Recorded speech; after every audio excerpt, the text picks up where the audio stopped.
అమరావతి రాజధాని ప్రాంతంలో అభివృద్ధి పనులను రాష్ట్ర పురపాలక శాఖ మంత్రి పొంగూరు నారాయణ పరిశీలించారు.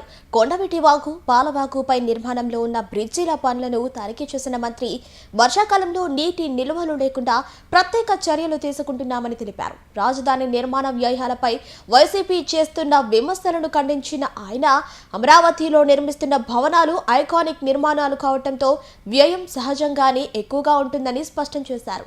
కేంద్ర ప్రభుత్వ కార్యాలయాల నిర్మాణాలకు కేంద్ర కేబినెట్ ఆమోదం లభించిందని వెల్లడించిన మంత్రి నారాయణ వైసీపీ నేతలు అసత్య ప్రచారాలు మానుకోవాలని హెచ్చరించారు. వర్షాకాలం ఎంటర్ అయింది కాబట్టి అమరావతి క్యాపిటల్ సిటీలో ఎన్నో వర్క్స్ జరుగుతున్నాయి. ఇక్కడ Kondaveeti Vagu, Palavagu, gravity canal 3 canals works కూడా జరుగుతున్నాయి.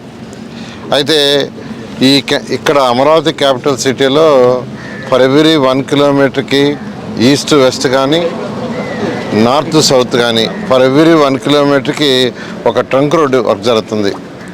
ట్రంక్ రోడ్డు అంటే దాని వెడల్పు 165 అడుగుల నుంచి 195 అడుగులు ఉంటుంది. కొన్ని ట్రంక్ రోడ్స్ 6 వరుసలు, కొన్ని ట్రంక్ రోడ్స్ 9 వరుసలు. అయితే ఈ east to west, north south తీసుకుంటే, ఈస్ట్ వెస్ట్ తీసుకుంటే దాదాపు 16 రోడ్లు ఉన్నాయి. నార్త్ సౌత్ 18 రోడ్లు ఉన్నాయి, ట్రంక్ రోడ్స్. అదేవిధంగా లేఅవుట్స్ రోడ్స్. ఇవన్నీ కూడా ఈ యొక్క పాలవాగు, కొండవీటి వాగు మీద 69 బ్రిడ్జిలు కడుతున్నాం. ఎందుకంటే రోడ్డు స్ట్రైట్గా పోయేటప్పుడు ఎక్కడైతే పాలవాగు వస్తుందో అక్కడ బ్రిడ్జ్ కడుతున్నాం, కొండవీటి వాగు వస్తుందో బ్రిడ్జ్ కడుతున్నాం. సో మొత్తం 69 బ్రిడ్జిలు కడుతున్నాం.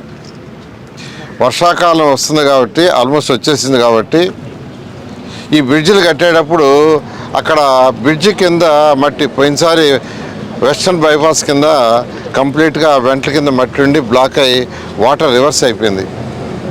అటువంటి పరిస్థితి రాకుండా ఉండటానికి వెస్టర్న్ బైపాస్కి పోయే దాని మీద ఏదైతే కొండవీటి వాగు, పాలవాగు మీద పోతుందో వాటి యొక్క మట్టి దాదాపు క్లీన్ చేశారు.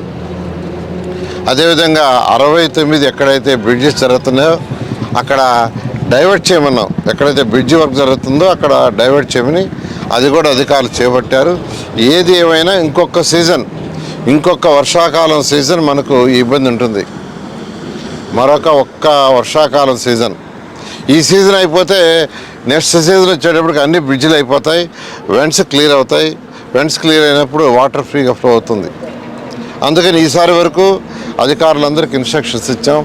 దాని మీద జాగ్రత్త తీసుకుని వీలైనంత వరకు అవసరమైతే ఈ బ్రిడ్జెస్ వర్క్ని స్లో చేయండి. ఈ వర్షాకాలం ఈ 4 నెలలు, ఎందుకంటే ఎక్కడైతే బ్రిడ్జి కడుతున్నారో దానికి ముందు కట్టేసుకుంటున్నారు. ఇప్పుడు ఇక్కడ చూడండి, దాని ముందు ఒక పెద్ద కట్టేశారు.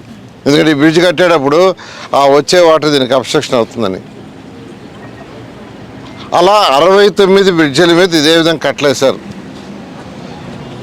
అయితే ఆ కట్టల్ని తొలగించకుండా డైవర్షన్ పెట్టారు. డైవర్షన్ పెట్టినప్పుడు ఒక 8 అడుగులు, 9 అడుగులు, 10 పెట్టారు. ఒరిజినల్గా మనం తీసుకుంటే ఇప్పుడు కొండవీటి వాగు యొక్క వెడల్పు అదంతా బ్రిడ్జి 65 మీటర్లు. కొండవీటి వాగు ఇప్పుడు మనం చేసిన వెడల్పు 65 మీటర్లు.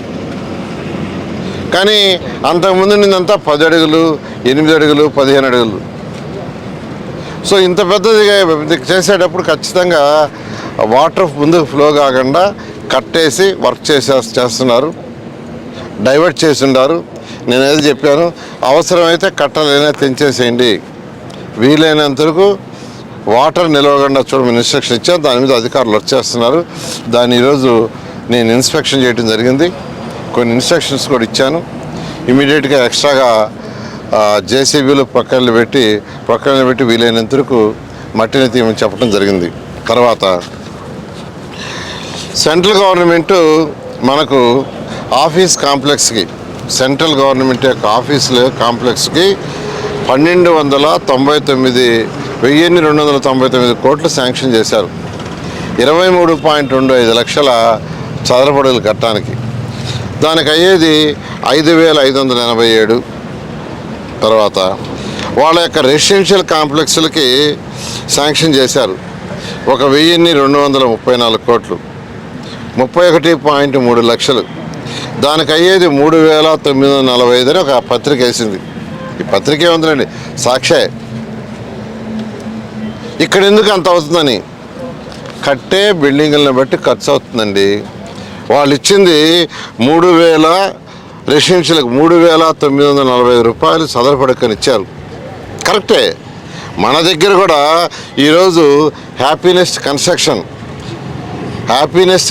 ఏదైతే కడుతున్నామో అది 29 లక్షలు కడుతున్నాము. దానికి టెండర్ పిలిచింది 984 కోట్లు. చదరపడకి 3,393 రూపాయలు మాత్రమే. ఏదైతే సెంట్రల్ గవర్నమెంట్ ఈరోజు యావరేజ్న 3,945 రూపాయలు ఎందో హౌసెస్కి, అధికారుల భవనాలకి 3,945 రూపాయలని యావరేజ్ని ఇచ్చిందో, మన హ్యాపీనెస్ తీసుకుంటే 3,395, దానికంటే తక్కువ 600. టెండర్ ఇచ్చాము, జరుగుతూ ఉంది బ్రహ్మాండంగా వర్క్. 3,393. పోనీ మన గజిటెడ్ ఆఫీస్ తీసుకుంటాం.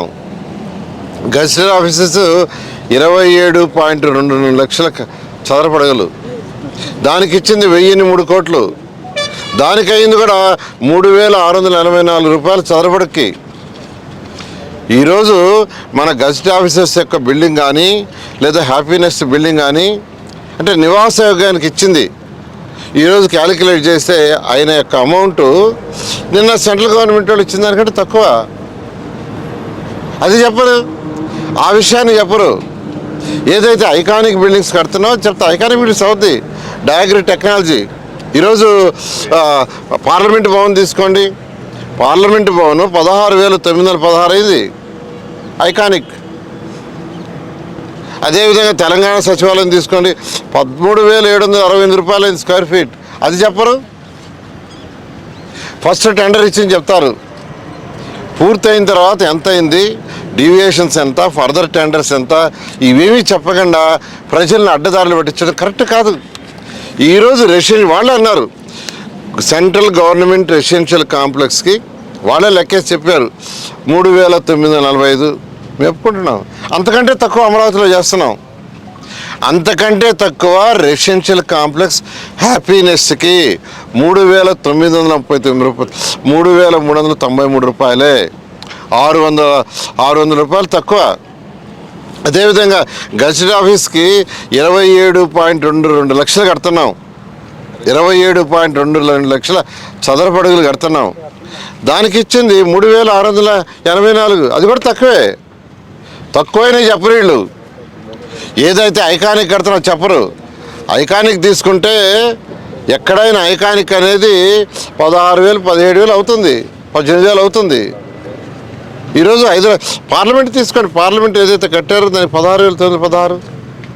కాబట్టి నేను ఒకటే చెప్తున్నానండి, మీరు ఇలా ప్రజలకు కానీ అబద్ధాలు చెప్తూ పోతే ఆ 11 సీట్లు మిగలవు. నేను చాలా క్లియర్ చెప్తున్నా. మీరు డేటా కంపేర్ చేసి చెప్పండి. హ్యాపీనెస్ట్ కరెక్ట్గా అరగంటలో ఫిల్ అయిపోయినాయి. హ్యాపీనెస్ట్ ఆ రోజు ఓపెన్ చేస్తే కరెక్ట్గా హాఫ్ అన్ అవర్. దాని కాస్ట్ 3,393 రూపాయలు చదరపడకు మాత్రమే. It is a residential. అదేవిధంగా మళ్ళీ చెప్తున్నా, గజిటెడ్ 27.22 లక్షల చదరపడుగులు. దానికి 3,684 రూపాయలే. కాబట్టి కట్టే బిల్డింగ్ ఏంది, ఎలాంటిది కడుతున్నారు, అది ఐకానికా, నాన్ ఐకానికా, రెసిడెన్షియలా, కమర్షియలా, ఆఫీస్ స్పేసా, ఇవన్నీ చూడాలి. అవన్నీ చూసి చెప్తేనే అది కరెక్ట్ అవుతుంది. అంతేగాని ఏదో ఒకటి బ్లేమ్ చేయాలని చేస్తే ప్రజలు క్షమించాలండి. నేను చాలా క్లియర్గా ఎన్నోసార్లు చెప్పాను. మీరు ఢిల్లీది కానీ హైదరాబాద్ కానీ మీరు మొత్తం డేటా తెచ్చుకోండి. పూర్తయ్యేటప్పటికి ఎంత పే చేశారు, కాంట్రాక్ట్కి ఎంత పే చేశారు, అది యావరేజ్ చేయండి. ఫస్ట్ ఇచ్చిన కాంట్రాక్ట్ మీద దాని మీద చేయటం తప్పు, ప్రజలు తప్పుదావ పట్టించు. Pernati naturals, central avenue, first cross road, Magunta layout, Nellore. అధునాతన వ్యవసాయ పద్ధతులతో సేంద్రియ ఎరువుల మన్నికతో ఆర్గానిక్ ఫుడ్ ప్రొడక్ట్స్ ను తయారు చేసి మీకు అందిస్తున్న మీ ఆరోగ్యాభిలాషి పేర్నాటి న్యాచురల్స్. అన్ని రకాలైన వెజిటబుల్స్, సీజనల్ ఫ్రూట్స్, పాల ఉత్పత్తులు, సింగిల్ పాలిష్ రైస్, స్వచ్ఛమైన తేనె, పప్పు దినుసులు, గానుగ నూనెలు, మిర్చి, పసుపు, పికిల్స్, నేచురల్ పౌడర్స్, స్వచ్ఛమైన సువాసనలతో హై న్యూట్రిషనల్ వాల్యూస్ తో మీకు అందించడం మా ప్రత్యేకత. పేర్నాటి న్యాచురల్స్ కు విచ్చేయండి. ఆనందోత్సాహాలతో మీ ఆరోగ్యాన్ని పదిలపరచుకోండి.